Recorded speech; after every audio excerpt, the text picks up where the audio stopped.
I will admit, dear Dr. Chessman, I much preferred this morning's opening hymn of all creatures to last week's, which began with the stoning of Stephen. If you recall that, what a great way to start a church service, right? It is a great hymn, though. I'm not mad that he chose it. But it is interesting to think about when we're starting the church service with "Praise God, Stephen was stoned," or however it went. Last week, if you caught that short lesson from Acts chapter 7 about the stoning of Stephen, there was a detail squeezed right into the middle of it that I think is very easily overlooked. So St. Stephen, about to be martyred, he looks up to heaven, says he sees the Son of Man at the right hand of God. And then we get this line. They dragged him out of the city and began to stone him. And the witnesses laid their coats at the feet of a young man named Saul. Now, besides a quick note about Stephen dying, saying that this Saul had approved of their killing him, we don't hear anything else of this Saul character for several chapters. Now, St. Luke, the evangelist, in writing the second edition, the Acts of the Apostles, he's doing so, and he gives a little bit of foreshadowing, like any good writer would. And he's setting up the readers to know that there's this powerful guy coming onto the scene, this guy named Saul, that he was this leading figure, as we would come to learn, in this effort to rid the place of anyone who actually believed in the resurrection of Jesus.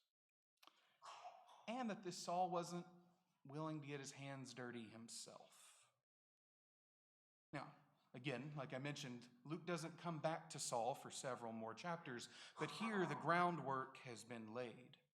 The plot thickens. Now, later in Acts, we hear that story where some of us are familiar with hearing Saul on the road, hearing, "Saul, Saul, why do you persecute me?" And him asking, "Who are you, Lord?" And he says, "I am Jesus, this one you are persecuting. So get up, enter the city, and you will be told what to do." Now, long story short, this worked. It got Saul's attention. He went into the city, he was baptized, he spent a few days with his newfound Christian family, and then immediately set out on the work of evangelism to proclaim to those very ones who he had been persecuting they had it right, to join with them in their message of the resurrection of Jesus. Now, this Saul, known as the Apostle Paul, continues this work all around the Mediterranean. Some of us have spent some time in recent months looking at the map and following and tracing his journeys. And we see where he and St. Peter were traveling and all of their companions proclaiming the good news. And 10 chapters later, of all kinds of stories of evangelism around the Mediterranean, we finally get to Athens, Greece, where today's story picks up. Acts chapter 17, where Paul is there in Athens, and we have this longest speech that we have recorded of him across any of the New Testament. We get a different flavor than most of the rest of the New Testament, where he is appealing as a Jew to other Jews. But here, in this really evangelistic speech in front of these leaders, we hear Paul in that practice of becoming like others so as to win them over, to win the argument, to convince them of the good news of the resurrection. Now, as we heard today, Paul had walked all through the city of Athens, and he was deeply distressed to see that it really was a city full of idols. He would go into the city marketplace every day, trying to convince people of the good news of the resurrection, that this Jesus had come and that he was the Son of God, and that he had even defeated death. Now, remember, Paul, being a Pharisee par excellence, was arguing often in synagogues, trying to convince then the Jews to recognize Jesus as their Messiah. But here, he had to take a play from an entirely different book. Here, he was debating the Greek philosophers and poets and theologians and politicians of his day. Here, he was trying with all kinds of new and different arguments to show to those people then and there, right where they are, the good news of Jesus. And they scoffed at him all along the way. Even in today's long, powerful address we hear from him, if we'd keep reading a couple of verses, we'd hear that they essentially laughed him out of the place. But he was committed. He was committed to this good news, to proclaim it to everyone he could encounter. So it says on this one particular day in the city of Athens, he stood in front of the Areopagus. Now, the Areopagus was this hill overlooking the city where there was this place dedicated to the god Ares, the god of war.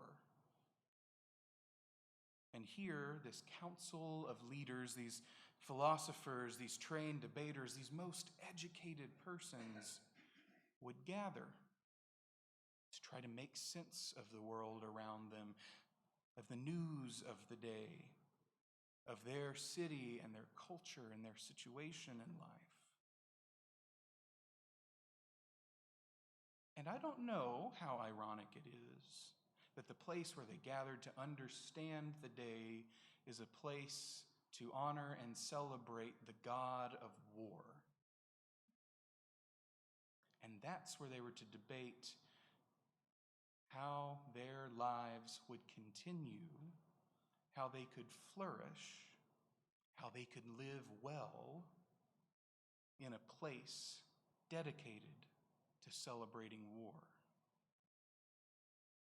So he looks around and says, I see how extremely religious you are in every way.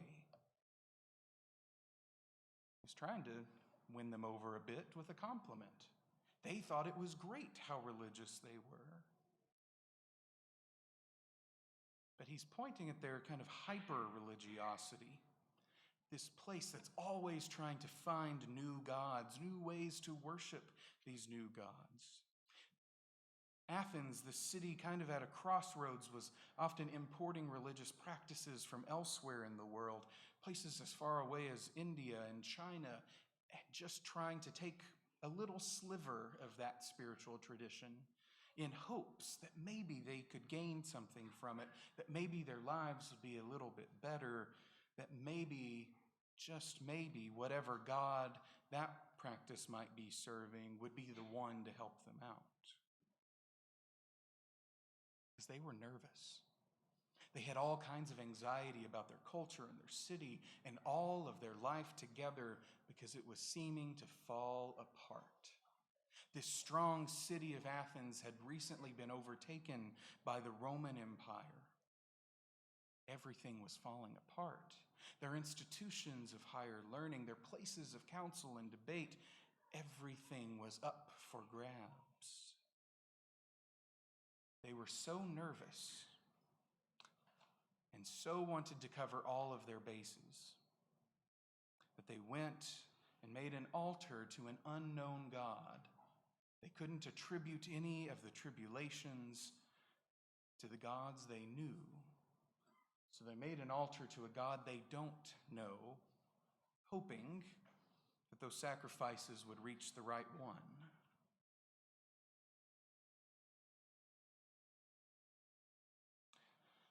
We're trying to appeal to a former glory of their place, of their culture, as the world around them was caving in. Because they just wanted some sense of normalcy. But even their normal was a state of confusion and disarray, of trying to find and appease all of the powers they could. And as I've pondered this passage these last few days, First, I'll say there's such richness that I think we could have a several-week study just on these few verses themselves.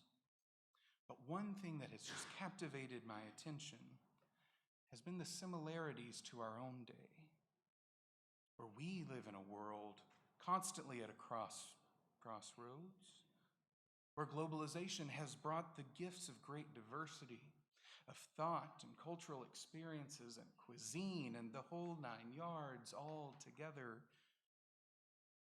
And then layer on top of that the internet, where we can see in real time video footage and communicate with people from all around the world. And now everything is up for debate.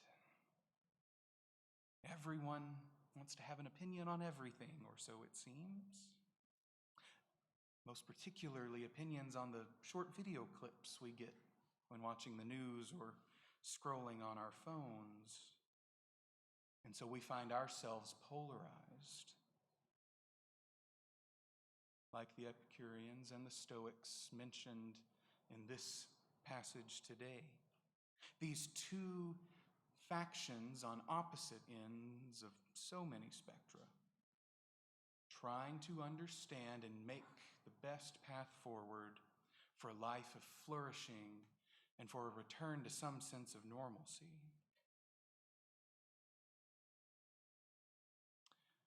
Meanwhile, in our own day, in this time of increased polarization, we're also happening to see some of the greatest changes in religious affiliation trends.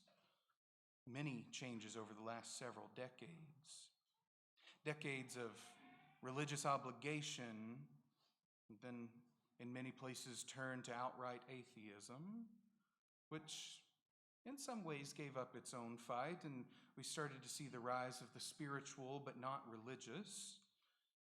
And now there's a chasm growing where those who are finding themselves returning to religion or to religion for the first time are going to either one or the other ends of extremes. Either an extreme, that is one side to the very traditional and one side to the very progressive, and a chasm in between.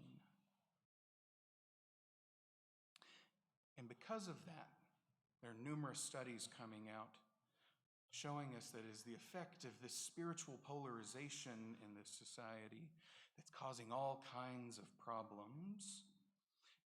And as we think through the competing narratives in a place where it says, well, there is a God or there isn't a God, or there is a God that you have to serve this way, or it doesn't matter how you serve, or anything in between, there becomes this sense of hopelessness for many.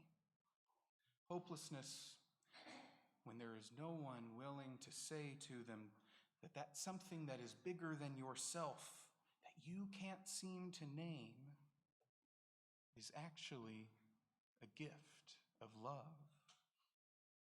It's not an unknown place of anxiety and hurt, but in fact, that unnameable great spiritual being, in fact, is a God whose very name and nature is love. So St. Paul looked at the hyper-religious people of his day, flooded with anxiety, having all kinds of questions and no answers, and pointed out their own altar to an unknown God. And it's made me wonder how many people in our own day are sacrificing themselves at altars to gods they don't know, because they're worried about the world and their place in it. They haven't heard the good news of the God of love, a God who meets them right where they are. They don't have to go searching. That the God who created the very heavens and the earth is right with them and loving them immensely right where they are. When St. Paul was addressing the council on this topic, naming their altar to an unknown God, he then goes one step further. Say, what therefore you worship as unknown, this I proclaim to you, The God who made the world and everything in it, he is the Lord of heaven and earth. He does not live in shrines made by human hands or served by human hands as if he needed something. He himself gives to all mortals our life and breath and all things. Good news that St. Paul was telling perhaps for the first time to some of these people. The good news that I think we often need reminding of ourselves is that when we find ourselves in the place of spiritual confusion, of the world seeming to fall apart or our not knowing our own place in it, of grasping for some sort of spiritual truth, we need the reminder that the God of love has already come to us and is with us even now.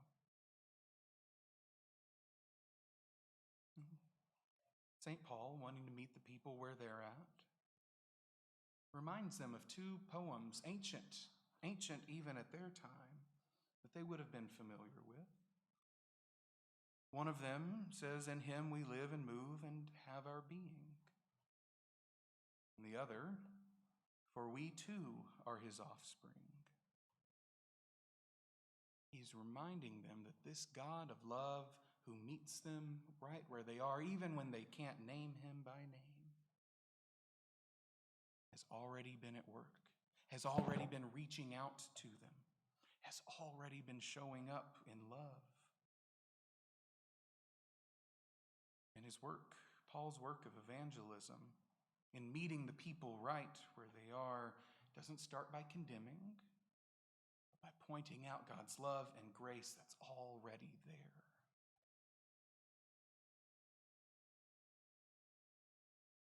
Friends, God is already at work in this world. To think we have to be the ones to go out and save the world would be missing the point. But we are, in fact, called, like St. Paul, to go and proclaim the good news that Jesus is the Son of God, that God, in his very loving presence, is already so near to each and every person. So let us follow in those evangelistic footsteps in our lives and in our day. Let us have our eyes open to see God at work around us, and then to tell others about it. Amen.